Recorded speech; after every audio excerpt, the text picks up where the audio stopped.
4 énigmes qui vont mettre ton intelligence à l'épreuve. Pour commencer, nous avons une question pour toi. Vas-tu dans une salle de sport? À la piscine? Joues-tu au tennis? Tu fais certainement attention à ton corps et tu cherches à le maintenir en forme. Mais comment entraînes-tu ton cerveau? Ne t'inquiète pas, tu n'as pas besoin de multiplier des nombres à 10 chiffres de tête. Parfois, il suffit d'une image avec une explication cachée à trouver. Nous avons un défi pour toi. Cette vidéo contient 4 énigmes. Prends ton temps et réfléchis bien. C'est parti! Au bord de la rivière. C'est une chaude journée d'été, mais l'inspecteur Varnick travaille. Heureusement, il n'est pas assis dans un bureau. Le détective, accompagné de son assistant, traque un dangereux criminel. En suivant ses traces de pas, il se retrouve sur la rive d'une petite rivière, mais rapide et profonde. L'inspecteur et son assistant aperçoivent des nageurs, s'approchent d'eux et leur demandent « Nous cherchons un homme qui a à peu près votre âge. Il ne doit pas être loin. L'avez-vous vu? » La réponse ne se fait pas attendre. Il est passé devant nous il y a quelques minutes. Il a plongé dans la rivière juste là. Vous pouvez le voir de l'autre côté. Dépêchez-vous si vous voulez l'attraper. L'un des nageurs propose même à l'inspecteur de lui prêter son bateau, mais ce dernier refuse. « Laissons-le s'échapper », déclare l'inspecteur. « Maintenant, c'est avec vous que je veux m'entretenir. » Pourquoi l'inspecteur a-t-il décidé de s'occuper des nageurs au lieu de poursuivre le fugitif de l'autre côté de la rivière?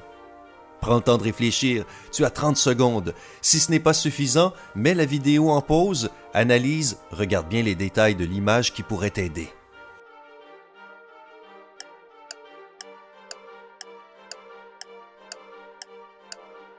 Alors, qu'est-ce qui pourrait éveiller les soupçons? L'état des nageurs? Plutôt normal pour une chaude journée d'été. Quelque chose dans les buissons? Le sable? La rivière? Qu'en penses-tu? Tu as peut-être déjà trouvé? Alors, qui est le criminel?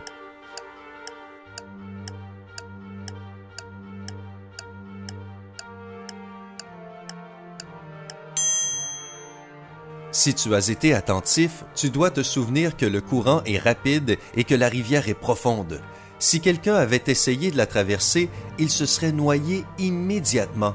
Même si le criminel était très sportif et qu'il avait réussi à traverser la rivière, il aurait été emporté plus bas par le courant.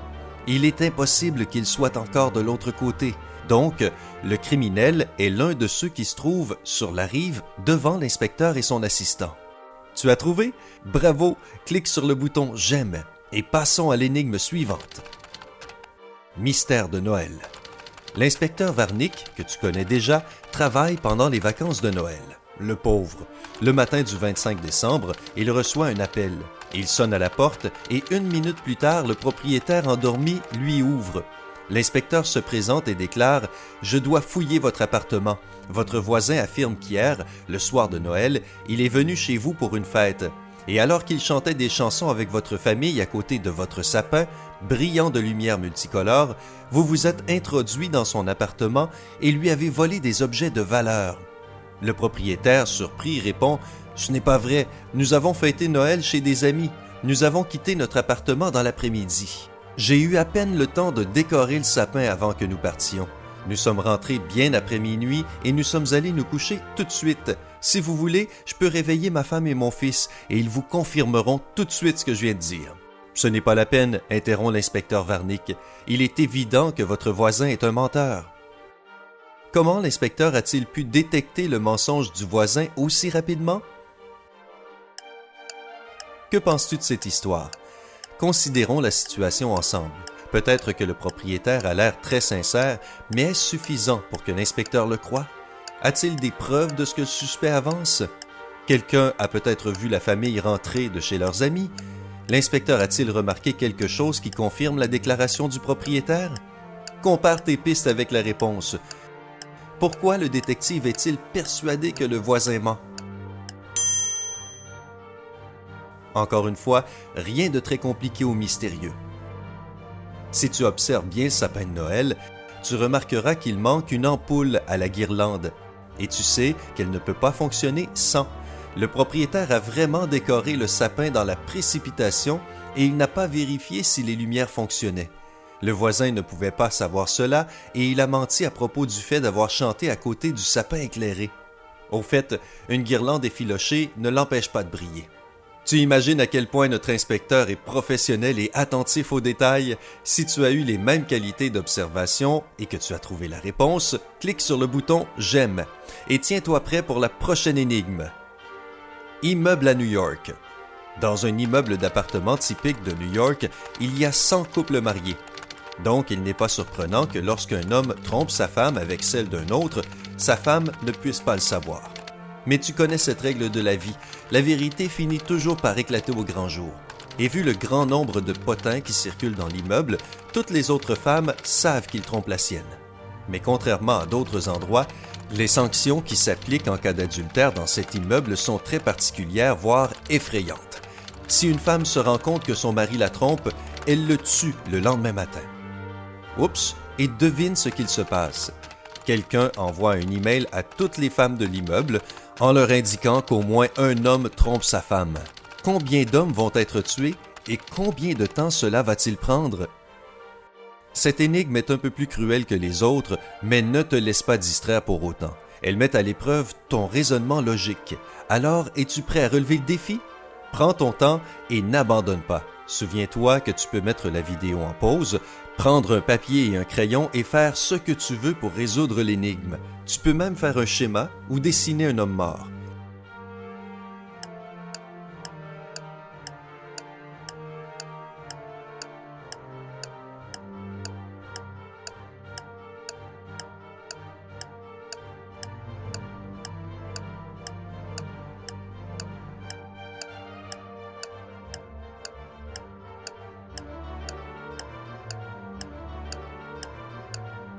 Il est temps de trouver la réponse maintenant. Combien d'hommes et combien de temps?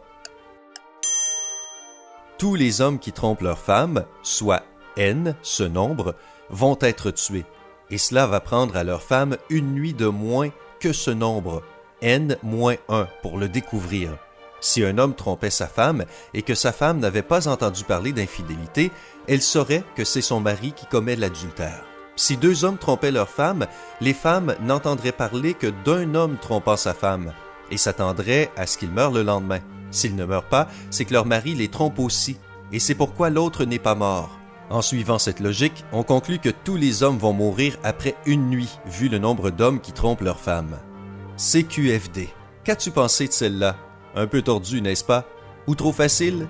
Bravo si tu as réussi à la résoudre. Sinon, ne t'inquiète pas, elle était effectivement un peu compliquée, et puis il reste une énigme pour te rattraper. Le bracelet volé. Par une chaude journée d'été, un détective décide de prendre le soleil au bord d'une rivière. Soudain, il entend une femme crier. Il s'empresse alors d'aller l'aider. « Que s'est-il passé ?» demande-t-il à la fille en pleurs. « Calmez-vous et racontez-moi tout dans l'ordre. » Facile à dire, répond la fille entre deux sanglots. Vous n'imaginez pas à quel point je tenais à ce bracelet. Je viens ici tous les jours. Aujourd'hui, j'ai enlevé mon bracelet pour me bronzer, je l'ai posé sur mon livre et je me suis endormi. Je me suis réveillé et mon bracelet n'était plus là. Le détective se plonge dans ses pensées. Il n'y a pas de traces de laissé dans le sable autour de l'endroit où la fille se trouvait, à part les siennes. Il n'y a personne alentour. Il semble que seul l'un des individus présents sur la plage ait pu voler le bracelet. Ces individus se sont tous regroupés autour du détective. Il les observe pendant un moment et il comprend qui est le coupable. Bien joué, inspecteur. Et toi, qu'en penses-tu? Peut-être le type avec la raquette de tennis. Il a l'air trop innocent. Ou la femme, c'est la seule à avoir un sac. Elle a pu cacher le bracelet à l'intérieur. Attention, le temps est presque écoulé. Il va falloir donner ta réponse.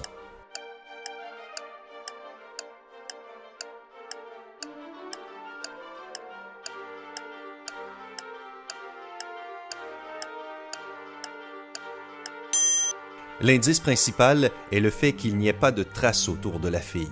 Et la seule personne qui pouvait atteindre le bracelet sans laisser de traces est l'homme à la canne à pêche. C'est le suspect numéro 1. Alors, comment t'en es-tu sorti avec ces énigmes? Laquelle était la plus difficile?